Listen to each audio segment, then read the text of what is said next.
Hello, and welcome to another episode of Shots. We're mobile.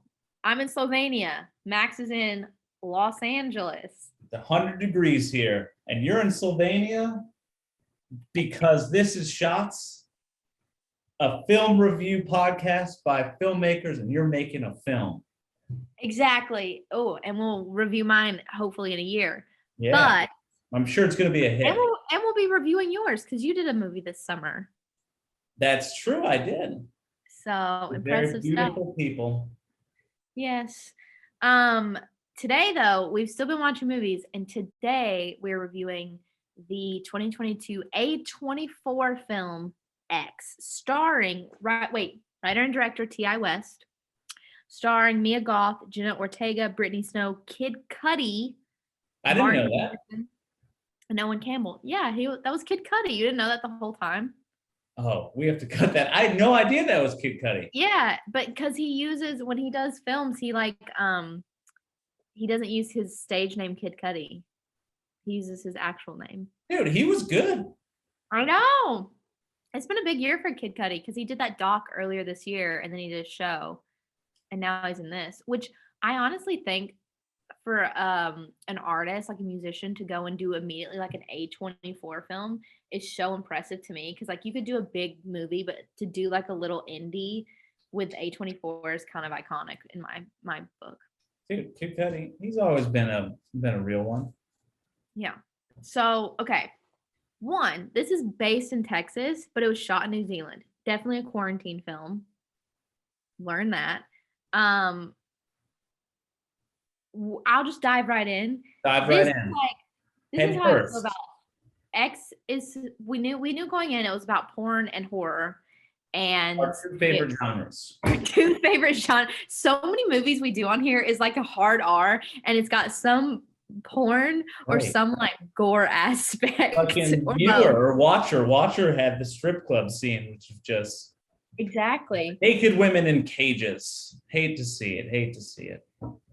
Do you though? Well, you know another quarantine film. Well, all right, X. Okay, so I didn't realize this until I started like writing down my thoughts, that the movie X, I went in thinking it was called X because of porn. I still think that to this very moment. But it has like multiple meanings once I was thinking about it. It's talking about porn, X, and then it's also like the X factor, meaning like she has the it factor. Our main character has pizzazz. Yeah. And then the other X is just like exterminate, like X, get rid of, like X. I like it. So I was thinking about that, and I was like, oh, that's so intelligent that it has like multiple meanings. Because the movie starts out, in my opinion, slow. Like it's very funny and campy, and it's set in the 70s. But then like when the kills come, they're very sudden and gory, and like there's body horror, but there's slasher. And I kind of enjoyed it. I really liked the kills in this. They were solid. Like each one was its own thing. Each one was like, whoa, one you see coming, ironically, see fucking nailed it because he gets a pitchfork through his eyes. That's not important. Yeah, and the first, do we do spoilers on this show? I don't even know. I always say there's a spoiler. Yeah, come on. Fine. That first kill with the lights of the truck and the guys just being fucking murdered to death with blood going on the headlights of the car, and then it just gets red. That's my heroin. Just shoot that into my arm. Yeah, I also felt like I wrote down that I felt that it was like a sexy horror, if that makes sense. Yeah, because it was artistically shot. The director chose a lot of aerial shots, like the alligator shot, which is meta. House. That's fucking meta. I get to use the word meta because the cinematographer actor in the porno wants to elevate porn, which could be seen as this like B movie kind of stuff, but he wants to elevate it to an artistic level. Exactly. So they did a double entendre. Exactly, which I did enjoy. And I did think because you were the one that pointed out the lights, that's what made it red, the blood did. And when we were watching it, I was like, this is so smart. This is such an intelligent way to change the color of the kill. And it all, like, everything made sense. Like, you could tell, even though I think the script was extremely simple in that it had a basic plot, but like they're making a porn and everything starts to go wrong. The villain, the antagonist, the monster, whatever you want to say, wasn't that much thought out. Like, there was a clear motive of why the kills were happening. There was a clear motive of why everyone was there. But I felt like the pacing was great, and it was like every character arc was well done to where it wasn't it was simple, but it was very intricate in that they had thought about everything, if that makes sense. Yeah. So like I enjoyed. You know what I bet happened? I bet they met a producer, and the producer said, "You guys got a horror script for me?" And they said, "Yeah, we'll have it to you on Saturday." And then they just knocked it out. They were like, how can we kill people? And we were saying also, like, everybody's got their like the horror icons and everything like that, like Jason and Mike Myers and everything, Jaws. The beauty of this movie is it plays on the fucking viewer that these are just old people, and old people are disgusting and terrifying. And gross. And you say, get away from me, old person. You're like, stop. Ugh. Yeah. It's like it, and like I love that the old lady, like the monster's whole motivation was she was just old. She was sad. She was old. She's like, I'm jealous of you fucking young people flaunting your stuff. Yeah. And I also, the last technical like kill of the good side, like good versus evil, because the last kill was like something else. But when Jenna Ortega, the little church mouse, got killed, I was just like, you and I were like, holy shit.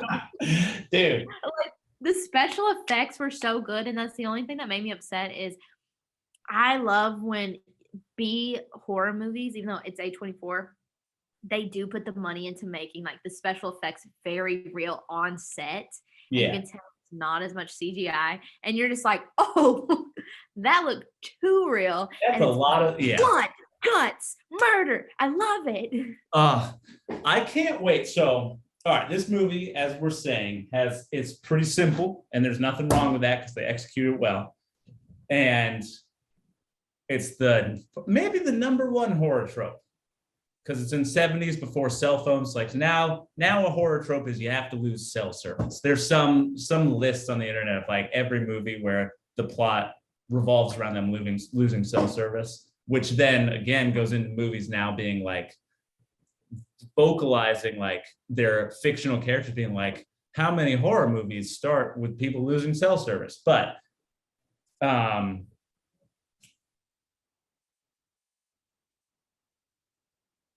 the horror trope of fucking your characters going into a dark basement. And I cannot wait to write a horror movie where there's a new motivation for going in a basement that makes sense. Because that has to be the next step, where it's like, I would go in a basement in this situation. Yeah, because there's no good. And I'm sorry, when she got stuck in that basement, I was like, I would be trying way harder to get out of that.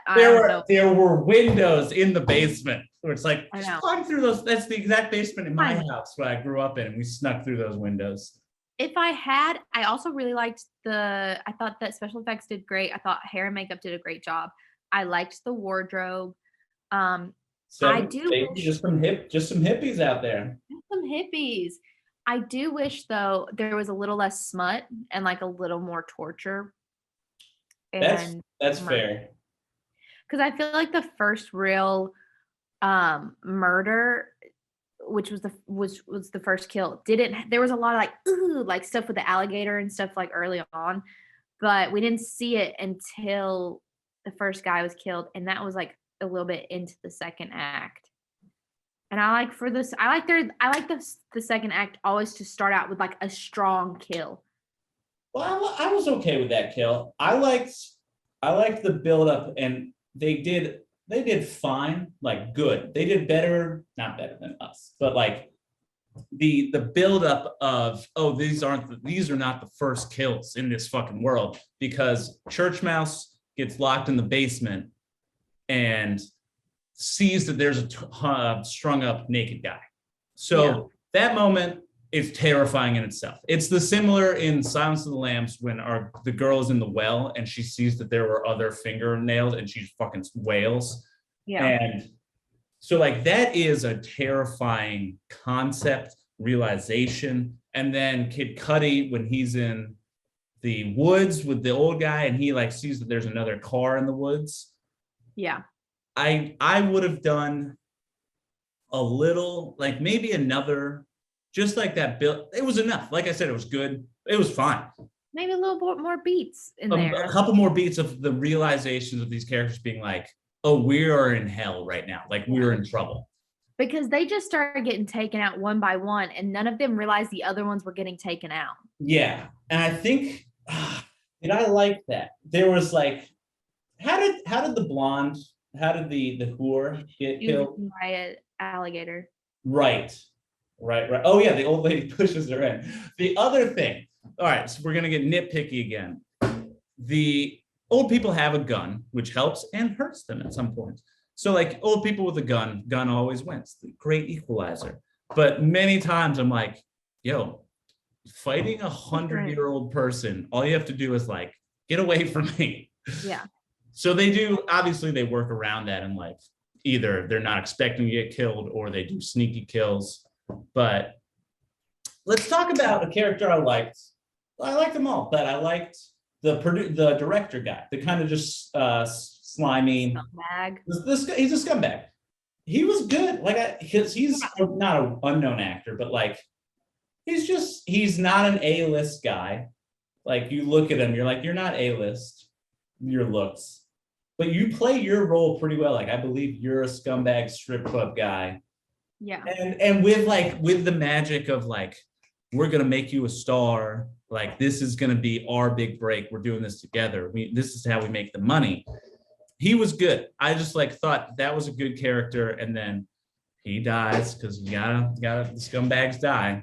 I will say too, like out of all, like it had every classic character trope of like the whore, the jock, the like virgin, the nerd, and then what was the other? There's one, oh, the final girl. Yeah. So it was very obvious who all was gonna die and who was gonna survive at the end. The church mouse could have survived because she was That's the only one I was shocked. But she wasn't pure. She got, well, it's not exactly our X Factor, our ex, who's got no eyebrows, who's our main character. Because normally the horror movie trope, obviously, is the virgin survives. And there was the church mouse. None of these people are virgins. The church mouse, but then was seduced, all right, like, by to get lowered. So she fucking gets got. And then it just starts a whole spiral. That's how her boyfriend, that's how the first kill happened. Without that, they could have banded together. I know. And I like the overshot of him in the shower too. Like there was a lot of aerial stuff I liked going on. Yeah. And okay, I made a note about this too. The stark jump cuts sometimes in the film of like the murders, and then it was like jump cutting so much that we were like, my head hurts because I don't know what is happening. If nobody knows what's happening, it's fucking chaos out there. Like I didn't hate it, but it was like definitely a choice. Yeah. No, dude, A20, they delivered. This is a good little A24 film. I thought that this just showed if you have a good story, it just proves you can make a good film. You can make a good film with a good story. You don't need every special effects in the world to make a good story. And just fucking you could get your fucking local actors. Sorry, I'm swearing a little today. Sorry, Baba. If you have one guy who knows special effects like blood, squibs, and everything like that, how many people in this movie were there? There's like 8. Yeah. Anybody could make this movie. Yeah. People did it well. And it was good. Like I think I would watch this at Halloween. I'd be like, it's how when we found Haunt. Remember you made me watch Haunt, the Eli Roth movie. The movie, I gave it an 8 out of 10. It's the movie about the haunted house Eli Roth produced. We watched it? Yeah, you told me to watch that last year. Oh yeah, guys, alcohol is not good for your brain.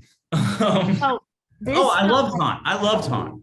So this felt like that genre of like a gym you find that is produced by people you know. Yeah. So you're like, it has to be decent. And then you watch it and you're like, wow, that was actually a really good horror slasher flick. And I would watch that again. Love it. Love every minute of a good horror action flick. Because I don't know what, I mean, yeah, I like watching Braveheart and being like, I'm William Wallace. But it's like, yeah, but I'm not in medieval times and I'm not fighting the British. I try. Yeah. Whereas like these horror movies where it's like, all right, this could happen to me. How do I get out of this situation? What errors do they make? It's good, like put yourself in their shoes. Haunt was great. Thank you for reminding me of Haunt. I know, it's so good. I kind of want to watch it. We should watch that when I'm back. Guys, how October is fast approaching. Spooky season. The best season of them all. Sexy, campy, slasher, smut, all my favorite things. Max, what would you rate this? Dude, you know what, dude? Where are you gonna go? I'll base mine off yours. I was originally gonna give it a 7.5, but now that I talk about more, I think I would give it an 8, just because of like knowing it's a quarantine film, knowing it's low budget, knowing they had 8 real characters, and I didn't find anything really wrong with it. I'm gonna give it an 8. That's fair, because nothing wrong with its big. Its detraction is like, this is a simple story. That's like its only detraction of just, I get it. I've seen this before. It's fine. It's nothing new. It was just well done. And again, I'm happy with a well done movie. I wasn't upset we paid $5 to watch it. Guys, I'm not gonna say we didn't watch Black Phone. What was it? No, I didn't watch Black Phone. I wanted to because we were like, fuck that, it's too expensive. Yeah. We were gonna watch what? I want to see it though. I do too. I wonder if that looks good. I wonder if like Black Phone just made me think of Room, which was what's her face's Brie Larson's breakout movie. I wonder if that holds up. It probably does. Room was good. Yeah. Brie Larson playing herself. But based on that, I'll be a stickler, like my short shorts. It's hot in Los Angeles, folks. I'm giving it a 7.5. Fair. Okay. Baba, here, let's give our great fans a shout out. Baba was like, I'm gonna watch The Gray Man. And I was like, I don't know if you would like The Gray Man. I like The Gray Man. Peter would like The Gray Man. I don't know if you would like The Gray Man. But she's like, you gave it a good rating. I was like, I did. But it's not. Did they watch it? Not yet. They watched Top Gun, which we gave a great rating. Oh, they did, and they loved it. They hated admitting how much. You know what she doesn't like? Drive. That's why it's true. It's true. She doesn't like Drive. She knows her movies. Baba, she doesn't like Drive, which is the greatest movie of all time. Baba should watch X with Folks, Peter. if you want some homework, fans, listeners, audience, go watch the interview where Nicholas Winding Refn is interviewing William Friedkin, the director of The Exorcist, and they're talking, and it's an interview with William Friedkin, the older guy who made The Exorcist, which is like one of the most successful movies of all time, made people fucking die in the theater. And he's Nicholas Winding Refn, who's got a little ego, because he can back it up, but he's got a little ego. And he's like, Drive's a masterpiece. And then the movie he made after Drive is a movie called Only God Forgives, which Chandler likes. That's before Drive. He made No. Yes. No, wrong. He made Only God Forgives, then Drive, then Neon Demon. Wrong. Are you sure? Yeah. Yeah, Only God Forgives is 2013. When is Drive? 2011? Yeah. Oh, fuck. But he makes Only God Forgive hot off the heels of Drive, and people hated it. And because it's not a real story. It's like Neon Demon. He fixed it because Neon Demon is style and there's a little substance there, but like great style. Like fucking any Nicholas Winding Refn movie is so good cinematography wise. But Only God Forgives is great cinematography, but the story is fucking. He doesn't do dialogue. There's like no dialogue in it. And Nicholas Winding Refn in this interview goes, and Only God Forgives is a masterpiece. And then this other legendary director just looks at him and is just like, you are out of your fucking mind, guy. And he's like, is there a fucking ambulance? Because this guy needs to go to a mental institution. And he just starts shitting on Nicholas Winding Refn. And he's like, Drive is a masterpiece. And he's like, Drive is like a year old. We won't know what people think of Drive in 20 years. It might suck. Exorcist. It's just two egos going back and forth. It's like, fucking Exorcist, baby. It's so funny. Drive is a masterpiece. It's so impressive when I tell people I have the Drive soundtrack on vinyl and they're like, oh shit. They're like, you're a real fan. And I'm like, yeah, dog. Dude, Drive is, I watch Drive with people going in blind any day of the week. And like, they're like sitting and they're like, all right, this is like an action heist movie because the first scene's like a really well done action scene, chase scene. And then it just turns into this like cinematography masterpiece, like pacing, story, weird, great music, just everything a movie can be. Like the beauty of moving pictures mixed with music, mixed with dialogue. It's just like, I love watching that, Interstellar, and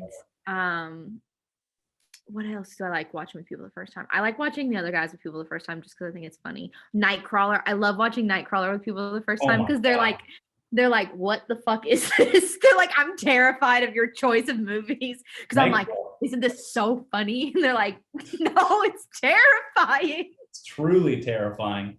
Yeah, that movie is one of the more unsettling. Like, you don't think of it as like an unsettling, weird movie that scares you, but it's like, that's one of the most unsettling psychopaths ever.